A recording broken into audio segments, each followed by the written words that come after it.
রক্ষা করতে পারো না। আল্লাহ রাসূল বলেন তোমাদেরকে মেসেজ দিয়ে দেই, স্বয়ং আল্লাহ পাক রব্বুল আলামিন তো তোমাদেরকে ভালোবাসেন। আর যে সমস্ত ব্যক্তিরা দরিদ্রতার হালতের মধ্যে পড়িয়া, গরিব হালতের মধ্যে পড়িয়া সবর এবং ধৈর্য ধারণের মাধ্যমে আল্লাহর উপর তাওয়াক্কুল রাখে, আল্লাহ পাক রব্বুল আলামিন তাদেরকে তিনটা পুরস্কারে পুরস্কৃত করবেন। সুবহানাল্লাহ। কয়টা পুরস্কার গুলো বলেন? তিনটা পুরস্কার পুরস্কৃত করবেন। এবার ওই লোক সকল বলতেছে, ইয়া রাসূলুল্লাহ, এই তিনটা পুরস্কার কি আমাদেরকে জানায় দেন? আল্লাহ রাসূল বলেন, ও সাহাবায়ে কেরাম, ও ভাই শুনো, আল্লাহ তাআলা তোমাদেরকে যে তিনটা পুরস্কারে পুরস্কৃত করবেন, আল্লাহু আকবার। এক নম্বর পুরস্কার হলো আল্লাহ পাক রব্বুল আলামিন ওই সমস্ত লোকদের জন্য জান্নাতের ভিতরে এমন একটা বালাখানা আল্লাহ তাআলা বানায় রাখছেন প্রত্যেকটা মানুষের জন্য, যেটা ইয়াকুত জবরদস্ত মূল্যবান পাথর দ্বারা তৈরি, যেই জান্নাতের দিকে সমস্ত বেহেশতের সমস্ত জান্নাতীরা তাকায় তাকে বলেন সুবহানাল্লাহ।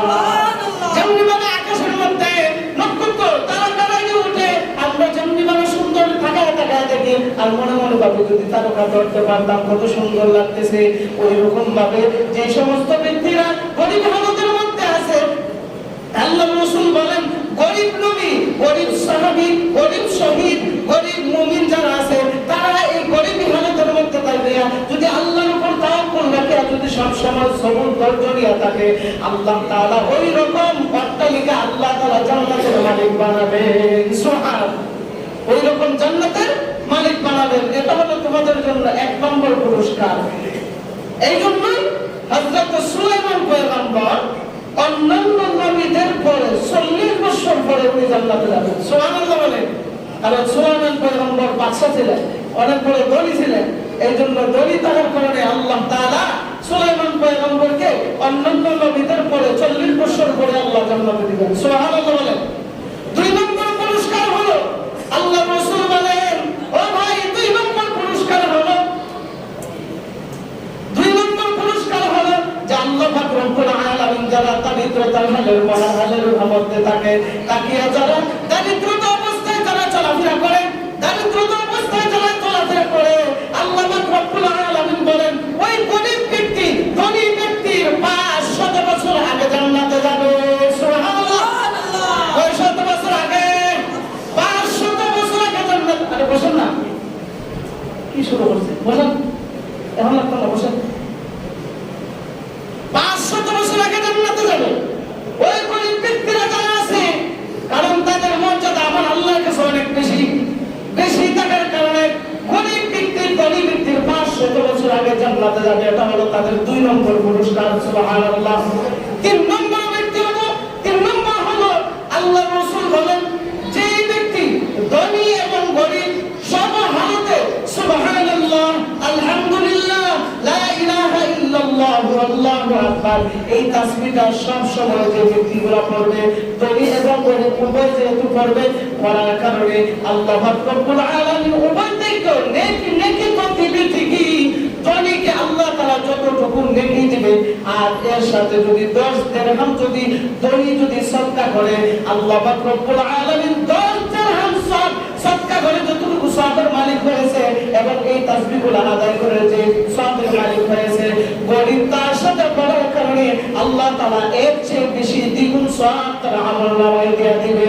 সুবহানাল্লাহ। বলেন তো গরিবী হালত আল্লাহর কাছে পছন্দনীয় কি নিয়ম না? গরিবী হালত আল্লাহর কাছে পছন্দনীয় কি? তাহলে গরিবী হালতে যারা আমরা আছি, আমরা কি আল্লাহর উপর বেজার হইব? অভাবে থাকলে কি আল্লাহর উপর বেজার হইব না? সবর করব, সবর করব। আপনি একবেলা একটু কষ্ট করে খাইতেছেন, আলহামদুলিল্লাহ বলেন, শুকরিয়া আদায় করেন, দেখবেন অন্য বেলা আরেক বেলা আল্লাহ সুন্দরভাবে আরো ক্ষুদ্র দিবেন, খানা রেডি করে দিবে। সুবহানাল্লাহ। অনেকে আছে গরিবী হালতের মধ্যে পড়িয়া দিল মন এমন ভাঙ্গে শেষ পর্যন্ত আল্লাহর উপর তাওয়াক্কুল সাইডে দেয়, আমার বিদেশি ভিসা ছুটে, ওই বিদেশে আছে, কি করবো না করবো এইভাবে ছুটে না, এগুলো করে। আপনি কোন হালতের উপর আছেন আল্লাহ কিন্তু দেখতেছেন, আপনি কোন হালতের উপর আছেন আল্লাহ দেখতেছেন চাইয়া, কিন্তু আল্লাহ বার চাইতেছে কি? আল্লাহ বার চাইতেছে হেঁটে যে আমি অভাবের মধ্যে ফেলাইছি, দারিদ্রতার মধ্যে ফেলাইছি, এটা তো তার জন্য পরীক্ষা, দেখে আমার দরবারে হাত তোলে কিনা, তুললেই তো আমি দিতাম, না তুললে আমি আল্লাহ দেব কিভাবে? সুবহানাল্লাহ। রাখবেন না, মন বেজার রাখবেন না, এটা আপনি আমার জন্য পরীক্ষা। আল্লাহ তাআলা আমাদের জন্য এই উত্তরটি দরজা খুলে দেবেন যদি আমরা সবর এবং ধৈর্য নিয়ে এই কথার উপর ইস্তেকামত থাকতে পারি, তাহলে আল্লাহ তাআলা তিনটা পুরস্কারে পুরস্কৃত করবেন। এক নম্বর হলো জান্নাতের ভিতরে আল্লাহ এমন বালাখানা দিবেন যেই বালাখানা অন্যান্য জান্নাতীরা আল্লাহ দিবেন না, সুবহানাল্লাহ। দুই নম্বর হলো যে আল্লাহ পাক রব্বুল আলামিন এই সমস্ত গরীবদেরকে ধনীর 500 বছর আগে জান্নাতে দিবেন, সুবহানাল্লাহ।